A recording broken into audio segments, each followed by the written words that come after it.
Hello folks, welcome to Loop Learnings और ये है फर्स्ट वीडियो। हम बना रहे हैं क्लिनिक मैनेजमेंट सिस्टम और इस वीडियो में परहैप्स नेक्स्ट वीडियो में भी हम फोकस करने वाले हैं हमारे डेटाबेस के ऊपर। सो अगर आपने सीखना है क्लिनिक मैनेजमेंट सिस्टम कैसे बनता है उसके डेटाबेस कैसे बनेगा या generally application user interface reports later on वो कैसे बनेगी, तो ज़रूर सब्सक्राइब कर लें, बेल का आइकॉन हिट कर लें ताकि आपको नोटिफिकेशन मिले जब भी मैं नई वीडियो अपलोड करूं इस सीरीज़ में या कोई और वीडियो डेफ़िनेटली। तो आइडिया इज़ कि आपको अपडेट मिले और आप सीख सकें। सो ये बहुत-बहुत इम्पोर्टेंट है ताकि मैंने जैसे कि बताया कि क्रिएटर को भी एक थोड़ी-सी एनकरेजमेंट मिलती है। सो ज़रूर सब्सक्राइब कीजिए और बेल का आइकन वेट करें। राइट, सो हम क्या करने वाले हैं कि क्लिनिक मैनेजमेंट सिस्टम जैसे कि मैंने पिछली वीडियो में एक्सप्लेन किया था कि मैं एक्सपर्ट नहीं हूँ इस एरिया में, ठीक है? सो मुझे जो कुछ जितना कुछ पता है उतने ही फीचर्स मैं इसमें बिल्ड करूँगा और हम बेसिक रखने वाले हैं। और सेकंडली जो बहुत इंपॉर्टेंट चीज़ है वो ये है कि इस वीडियो में या इस सीरीज़ में जो कुछ भी मैं डेमोन्स्ट्रेट करूँगा वो सिस्टम एस्पेक्ट से कैसे बिल्ड करेंगे उसका फ़ोकस है, ठीक है? नॉट नेसेसरीली कि फीचर कौन-सा होना चाहिए, उस पे फ़ोकस है। ऑब्वियसली आप ये नॉलेज लें, इन्फॉर्मेशन लें और आप अपना एक sophisticated clinic management system build कर सकते हैं definitely, why not? Anyway, so without a further due अब हम स्टार्ट करते हैं और डेटाबेस जो हमने बनाना है वो बनाना है एसक्यूएल सर्वर में, ठीक है? सो अगर आपने एसक्यूएल सर्वर इंस्टॉल नहीं किया तो आप वो भी ज़रूर कर लें। माइक्रोसॉफ्ट की वेबसाइट है, अगर आप जाएँ एसक्यूएल सर्वर टाइप करें तो आई थिंक फर्स्ट या सेकंड लिंक आएगा माइक्रोसॉफ्ट का, जिससे आप एसक्यूएल सर्वर को इंस्टॉल कर सकते हैं इंस्ट्रक्शन को फॉलो करते हुए। सो एसक्यूएल सर्वर में हम डेटाबेस बनाएँगे और फ्रंट एंड हम माइक्रोसॉफ्ट एक्सेस भी बनाएँगे। बाद में हम इन दोनों को लिंक करेंगे एप्लीकेशंस को ताकि डेटा का फ्लो जो है वो बना रहे। सो ये हम टूल्स का इस्तेमाल करने वाले हैं इस वीडियो सीरीज़ में। तो चलें हम स्टार्ट करते हैं पहले टेबल से। मैं देखता हूँ अगर मैं एक ही आई डोंट थिंक एक वीडियो में सारे टेबल बन सकेंगे। एक वीडियो में मैं पहले हाफ टेबल बनाता हूँ और फिर हाफ टेबल नेक्स्ट वीडियो में बनाऊँगा। लेकिन आइडिया ये है कि अगर कोई चीज़ मैं मिस कर रहा हूँ तो मुझे ज़रूर बताइएगा, ठीक है? ये आपका काम है। ऑलराइट, सो अभी हम चलते हैं एसक्यूएल सर्वर में। यहाँ पे मैंने ओपन किया हुआ है।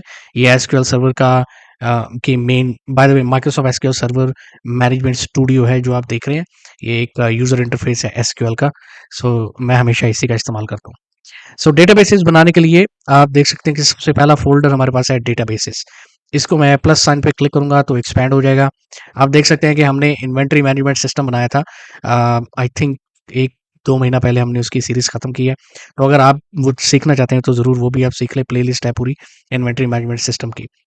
सो इसी तरह हम डेटाबेसेस क्रिएट करेंगे। एक मैं इस चैनल के लिए एक इंग्लिश चैनल के लिए मैं क्रिएट करूँगा। सो क्योंकि ये क्लिनिक मैनेजमेंट सिस्टम है तो हम इसको सीएमएस के नाम से पुकार लेते हैं। I think that should be okay. So नया डेटाबेस क्रिएट करने के लिए ऑब्वियसली मैं ये जो डेटाबेसेस लिखा हुआ है इसके ऊपर राइट क्लिक करूँगा और हमारे पास ऑप्शन आएगी न्यू डेटाबेस। इसको मैं क्लिक करूँगा और यहाँ पे हमने न्यू डेटाबेस का जो नाम है वो देना है। सो सीएमएस प्लस फॉर एग्ज़ाम्पल, ठीक है? ये उर्दू का और उर्दू हिंदी यानी इस चैनल के लिए मैंने ये डेटाबेस बनाना है तो ये मैं नाम दूँगा। अच्छा, यहाँ पे कुछ ऑप्शंस हैं। ये ऑटो ग्रोथ है is with the passage of growth. ये इसका साइज़ मैक्सिमाइज़ होता जाएगा ऑटोमैटिकली, लेकिन आपको यहाँ पे कुछ करने की ख़ास ज़रूरत नहीं है। अगर आपने एक्सप्लोर करनी है different like for example options आपने एक्सप्लोर करना है, फाइल ग्रुप एक्सप्लोर करना है, तो ज़रूर फॉर श्योर आप करें। लेकिन आपको सिर्फ़ नाम देना है जो कि आप रिकॉग्नाइज़ कर सकें ताकि जो एसक्यूएल सर्वर है वो इसका एक लिंक क्रिएट कर सके या एक कनेक्शन के लिए एक स्ट्रिंग क्रिएट कर सके जो कि आप बाद में यूज़ करें एक्सेस को लिंक करने के लिए। Anyway CMS plus okay. और अब ये हमारा डेटाबेस हो चुका है क्रिएट, आप देख सकते हैं यहाँ पे। अब जब डेटाबेस क्रिएट हो चुका है तो हमें टेबल्स क्रिएट करने हैं। तो टेबल्स क्रिएट करने के लिए अगर मैं राइट क्लिक करूँगा सॉरी अगर मैं प्लस साइन पे क्लिक करूँगा तो ये एक्सपैंड हो गई। यहाँ पे एक फ़ोल्डर है वो है टेबल्स। सो टेबल्स में अगर मैं अभी एक्सपैंड करूँ इसको तो सिस्टम टेबल्स होते हैं, वो हैं। सो हम उनमें इंटरेस्टेड नहीं है, हमने एक्चुअली अपने टेबल कस्टमाइज़ जो होते हैं वो क्रिएट करने हैं।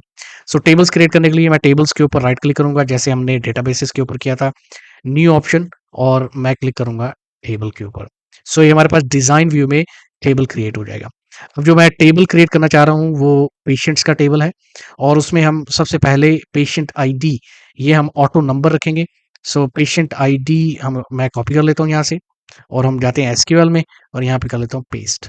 ठीक है, ये फ़ायदा होता है। अदरवाइज़ आप टाइप भी कर सकते हैं, definitely why not. Data type इसमें नंबर होगा, ठीक है। बाय द वे इसमें बहुत सारे डेटा टाइप्स हैं अनलाइक माइक्रोसॉफ्ट एक्सेस के। माइक्रोसॉफ्ट एक्सेस में आपको अ, चंद डेटा टाइप्स मिलेंगे, लेकिन क्योंकि एसक्यूएल सर्वर यूनिवर्सली यूज़ होता है, सो डेफिनिटली इसमें बहुत सारी ऑप्शंस हैं जो एक्चुअली मैंने कभी ज़्यादा इस्तेमाल नहीं की। सो हमारी यूजुअली ऑप्शन होती है यानी इंट, वारचार, डेसिमल, न्यूमेरिक, ये हम ऑप्शन, एटलीस्ट मैं अपनी बात कर रहा हूँ, मैं यूज़ करता हूँ। So patient ID, int, allow null, no. लेकिन मैं ये चाहता हूँ कि ये जो पेशेंट आईडी है, ये ऑटोमैटिकली क्रिएट हो और ये यूनिक नंबर हो। तो उसके लिए मैं क्या करूँगा, इसको मैं इसको मैं पुल अप करूँगा और यहाँ पे आके देखेंगे हम, एक ऑप्शन है आइडेंटिटी स्पेसिफिकेशन। इस वक़्त ये है नो। सो यहाँ आके इसको हम एक्सपैंड करेंगे। Is identity? यस, ठीक है। और आइडेंटिटी इंक्रीमेंट, आइडेंटिटी सीड 1 है, यानी कि 1, 2, 3, 4, सो ये प्रॉपर सीक्वेंस से इसका रिकॉर्ड क्रिएट होगा, जो ये ऑटोमैटिकली असाइन कर देगा। अच्छा, ये तो हमने ऑटो नंबर कर दिया, लेकिन अभी तक इसको प्राइमरी की हमने डिफाइन नहीं किया डेटाबेस में, टेबल में। मुझे कैसे पता है? क्योंकि यहाँ पे कोई मुझे इन्फॉर्मेशन इंडिकेशन नज़र नहीं आ रही।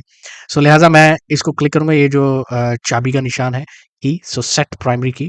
सो आप बेसिकली क्या कर रहे हो, इस एसक्यूएल सर्वर को बता रहे हो कि भाई साहब, आप ये जो फील्ड है, इसको आप प्राइमरी की कंसीडर करो। सो क्लिक ऑन दिस की, ताकि आपकी जो प्राइमरी की है वो सेट हो जाए। आप देख सकते हैं, आई डोंट नो नज़र आ रही है कि नहीं, काफ़ी छोटा है, मैं ज़ूम भी नहीं कर पा रहा, लेकिन इसमें ये एक येलो कलर की आ गई है, दैट इंडिकेट्स कि ये प्राइमरी की है। ठीक है, ये हो गया। अब हम मूव ऑन करते हैं और हम चलते हैं जो नेक्स्ट फील्ड हैं, फॉर एग्जांपल फर्स्ट नेम, और ये वारचार होगा। वारचार एक डेटा टाइप है जिसमें हम स्ट्रिंग वैल्यूज़ को स्टोर कर सकते हैं, और यहाँ पे जो 50 है ब्रैकेट में, ये एक्चुअली बेसिकली लेंथ है कि मैक्सिमम कैरेक्टर लेंथ कितनी अलाउ है। सो आप चेंज भी कर सकते हैं, फॉर एग्जांपल कुछ लोगों के नाम बड़े होते हैं, so we can increase to 70, let's say. इसी तरह हम जो लास्ट नेम है उसको हम कर लेते हैं कॉपी, और हम लास्ट नेम की फील्ड ऐड कर देते हैं। यहाँ पे भी हम वारचार 70 का ही इस्तेमाल ले लें, और हमने नल अलाउ नहीं करने, सो इसको आप अनचेक कर दें।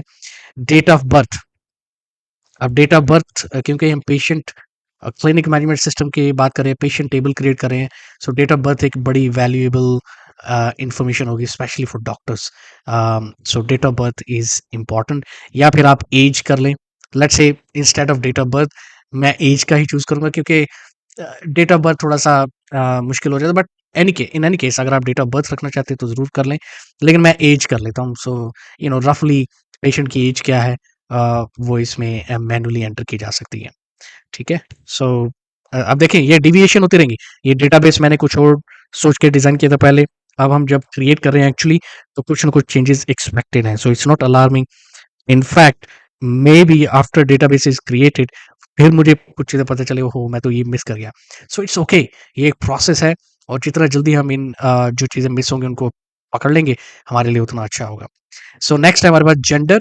सो फॉर एग्जांपल यहाँ पे हम जेंडर, और यहाँ पे हम वारचार, ठीक है। जेंडर के लिए हमें ज़्यादा कैरेक्टर लेंथ नहीं चाहिए, सो लेट्स हैव इट 10, ठीक है, और हमें ये नल भी नहीं चाहिए। एड्रेस, ऑफ कोर्स एड्रेस थोड़ा सा बड़ा होता है जनरली स्पीकिंग, सो हम वारचार लेट्स से 100 कर लेते हैं, ताकि प्रॉपर एड्रेस को भी मेंशन किया जा सके। उसके बाद फ़ोन नंबर, सो फ़ोन नंबर भी ऑफ कोर्स हम इसको, मैं कॉपी कर लेता हूँ, और यहाँ पे हम फ़ोन, और वारचार लेट्स से 20, इतने ही लेंथ होते हैं मैक्सिमम। फिर उसके बाद ईमेल एड्रेस थोड़ा सा बड़ा होता है, तो लेट्स से 50, ठीक है। सो ये 50 कैरेक्टर लेंथ। फिर उसके बाद इंश्योरेंस कंपनी कौन सी है पेशेंट की, और इंश्योरेंस नंबर क्या है पेशेंट का, ठीक है। So insurance company, so let's say varchar 100, may be, या अलाउ नल, या आप अलाउ नल कर सकते हैं। कुछ पेशेंट शायद उनके पास इंश्योरेंस ना हो, तो हमें ये मैंडेटरी रखने की ज़रूरत नहीं है, सो अलाउ नल, यस एब्सोल्युटली। उसके बाद इंश्योरेंस नंबर, और ये आ गया, ठीक है। और यहाँ पे भी हम 50 कैरेक्टर्स इनफ, अगेन हम अलाउ नल करेंगे, ताकि इजाज़त दे वो टेबल में डेटा को स्टोर करने के लिए, अगर हम ये दोनों इन्फॉर्मेशन ना भी दे तो। अच्छा, उसके बाद ये पॉपअप गलती से आया था, मैंने कंट्रोल एस प्रेस कर दिया, इसलिए आया था। उसके बाद स्टेटस आप रखना चाहते हैं कि नहीं? फॉर एग्ज़ाम्पल रजिस्टर्ड ऑन, ठीक है? ये आई थिंक ज़्यादा अ, इसकी अहमियत है। सो आप डेट का इस्तेमाल कर लें कि किस दिन आपने रजिस्टर किया है इस पेशेंट को, टू इंश्योर कि आप डेटा मेंटेनेंस प्रॉपर कर सकें। ओके, सो हम इसको अलाउ नल नो, ठीक है, ये करेंगे और I think that's enough. But again अगर हमें कुछ ऐड करने की ज़रूरत पड़ी तो हम व्हाई नॉट हम ऐड करेंगे, श्योर। लेकिन for now I think it's enough, so let's close it by clicking on save, control S. और अब हम नाम देते हैं और नाम हमने रखना है पेशेंट्स, ठीक है? सो टीबीएल पेशेंट्स और इसको एंटर करते हैं, हमारा टेबल एक क्रिएट हो चुका है। Alright, that's great. सो अब अगर यहाँ पे अब टेबल तो नज़र आ नहीं रहा, सो मैं राइट क्लिक करता हूँ टेबल्स के ऊपर और हम करते हैं रिफ्रेश और आप देखेंगे कि एक टेबल हमारा क्रिएट हो चुका है।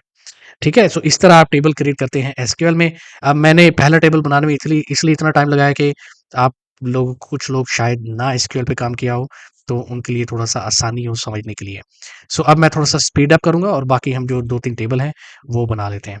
अब हम डॉक्टर्स का डेटा सेव करने के लिए हम टेबल क्रिएट कर लेते हैं। सो राइट क्लिक, न्यू टेबल और यहाँ पे हम डॉक्टर आईडी, ठीक है? और यहाँ पे ऑब्वियसली इंट होगा, हम अलाउ नल नो और यहाँ पे आके आइडेंटिफिकेशन स्पेसिफिकेशन यस, ठीक है, इसको हम टर्न टू यस कर लेते हैं, क्यों नहीं, अच्छा यहाँ से होगी, सॉरी। और इसके बाद हम इसको प्राइमरी की भी डिफाइन कर देते हैं, ये होगी प्राइमरी की। अगेन डॉक्टर का फर्स्ट नेम, सो वारचार सेम जैसे हमने इसका किया है पेशेंट्स का, उसी तरह हमने इसका भी करना है। इसको हम कॉपी कर लेते हैं फर्स्ट नेम को, ताकि हम सिंपली उसका टेक्स्ट चेंज करें और हमारे पास टेबल क्रिएट हो जाए। Alright, looks good. Specialization, obviously आप चाहते हैं कि अच्छा, आप स्पेशलाइजेशन का अगर आप चाहते हैं तो सेपरेट टेबल क्रिएट कर लें और उसको आप लिंक कर लें डॉक्टर टेबल के साथ। आई think that would make sense. तो क्योंकि एक डॉक्टर की मल्टीपल स्पेशलाइजेशन भी हो सकती हैं, बल्कि होती भी हैं। सो आप टाइप कर सके क्या क्या स्पेशलाइजेशन क्या है। आप इसको अलाउ नल रखना चाहते हैं तो आप कर लें, no problem, it's okay. Again phone, so phone का भी हम वार चार करेंगे और यहाँ पे हम 20 मैक्सिमम कैरेक्टर, ये हम रिक्वायर्ड फील्ड रखेंगे। उसके बाद ईमेल, ईमेल में थोड़ा-सा हम इसको इंक्रीज़ कर देते हैं और ये रिक्वायर्ड फ़ील्ड होनी चाहिए। इ इसका हम स्टेटस डिफ़ाइन कर लेते हैं कि स्टेटस डॉक्टर का क्या है? इज़ द डॉक्टर एक्टिव और इनएक्टिव? सो ये हम इसमें लाज़मी ऑप्शन रखते हैं, ताकि हम अगर डॉक्टर इनएक्टिव हो चुका है, मीनिंग डॉक्टर हैज़ लेफ्ट, तो फिर हम उसको चेंज कर सकें स्टेटस को। अच्छा, अभी तक as far as I know ये टेबल क्रिएट हो चुका है। अभी हम इसको करते हैं सेव और इसका नाम रखते हैं टीबीएल डॉक्टर्स। ओके, सेव कर लिया। Good days, happy days, close it. और इसको क्योंकि ये क्रिएट हो चुका है तो इसको हम कलर चेंज कर देंगे, ताकि हम जो नेक्स्ट वीडियो बनाने बैठेंगे तो उसमें हमें पता हो कि अच्छा ये टेबल तो बन गए हैं। नेक्स्ट हम, अच्छा ये टेबल इधर शो नहीं हो रहा, तो लेट्स रिफ्रेश। सो ये हमारे पास डॉक्टर्स का आ गया टेबल। अब हमारे पास जो टेबल है वो है, हमारे पास पेशेंट आईडी आ गया, डॉक्टर आईडी आ गया। आई थिंक हम विजिट्स टेबल को क्रिएट कर लेते हैं, ठीक है, क्योंकि मेडिसिन प्रिस्क्रिप्शन के साथ लिंक है, प्रिस्क्रिप्शन विजिट के साथ लिंक है, ट्रीटमेंट विजिट के साथ लिंक है। सो इट मेक सेंस कि हम विजिट्स का टेबल क्रिएट करें। Okay, so instead of appointment ID हम बोलेंगे विजिट आईडी, ठीक है। सो ये चेंजेस थोड़ी सी कर लें। सो हम जाते हैं टेबल क्रिएट करना है तो right click on tables, new table हो जाएगा। अब हम टाइप कर लेते हैं या कॉपी एंड पेस्ट कर लेते हैं visit ID, int type, allow null no, और हम इसको बनाएंगे प्राइमरी की। और इसको जो हमारा आइडेंटिटी स्पेसिफिकेशन है, इसको हम नो से यस कर लेंगे, ठीक है। नेक्स्ट विजिट डेट, ठीक है, ये बहुत इंपॉर्टेंट है, हालांकि उधर नहीं लिखी थी, शायद आपने नोट किया कि नहीं। Allow nulls, no, we don't want to have null field in this case. Patient ID, अभी पेशेंट आईडी को हमने कॉपी किया और यहाँ पे इन इंट क्यों है जी? क्योंकि ये आईडी है, यानी कि ये फॉरेन की है। जो एक्चुअल पेशेंट का रिकॉर्ड है, वो पेशेंट्स टेबल के अंदर है। और इसका मतलब ये हुआ कि हमने पेशेंट्स टेबल को लिंक करना है इस टेबल के साथ, जो कि विजिट्स टेबल इसका नाम रखेंगे। सो इसके लिए हमें पेशेंट आईडी, ये यहाँ पे जो विजिट टेबल में जो पेशेंट आईडी है वो फॉरेन की है, सेकेंडरी की भी इसे कहते हैं, और जो पेशेंट आईडी पेशेंट्स टेबल में है वो प्राइमरी की है। ठीक है, सो इसलिए हम इसका बाद में लिंक भी क्रिएट करते हैं। जस्ट आप थोड़ी देर हमें दे दें मुझे। डॉक्टर आईडी, ये भी सेम, हम इसका, ये फॉरेन की है, इसका हम लिंक क्रिएट करेंगे डॉक्टर्स टेबल के साथ। सो इसलिए ये ज़रूरी है। विजिट डेट इधर हमने ऐड कर ली। विजिट टाइम, लेट्स से यहाँ पे मैं इंसर्ट कॉलम, तो विजिट टाइम, ठीक है। सो आप आई थिंक डेट टाइम का ही हम इस्तेमाल करते हैं, ठीक है। सो हम ताकि डेट और टाइम कैप्चर कर सके, टाइम को भी कैप्चर कर सके। उसके बाद रीज़न फॉर विजिट, यहाँ पे विजिट रीज़न। सो लेट्स से हम रीज़न टाइप करते हैं वारचार, और लेट्स जस्ट से 200 हम कैरेक्टर्स फील्ड अलाउ करते हैं। उसके बाद स्टेटस, सो स्टेटस और वारचार, ठीक है। और स्टेटस क्योंकि इतना बड़ा नहीं होगा, तो हम इसको थोड़ा-सा जो कैरेक्टर लिमिट है उसकी डिक्रीज़ कर देंगे। सो ये हो गया हमारे पास, ये हमारी जो प्राइमरी की है वो चूज़ हो चुकी है। अब हम इसको करते हैं कंट्रोल एस, ताकि हम इसको सेव कर सकें और इसका नाम रखें टीबीएल विजिट्स, ठीक है। Click okay. सो ये हमारा ये भी टेबल क्रिएट होगा, लेकिन यहाँ पे रिलेशनशिप क्रिएट करना है हमने पेशेंट आईडी और डॉक्टर आईडी का, क्योंकि ये फॉरेन कीज हैं, इनकी प्राइमरी कीज के साथ रिलेशनशिप क्रिएट करें। तो रिलेशनशिप के लिए आप सेलेक्ट करें कॉलम को, और फिर आप जाएं यहाँ पे ऑन द टॉप आपको एक बटन मिलेगा, ये रिलेशनशिप, इस पे क्लिक करें, ऐड, और यहाँ पे आके आपने डिफाइन करना है कि कौन सी टेबल से क्या इन्फॉर्मेशन आप उठा रहे हैं।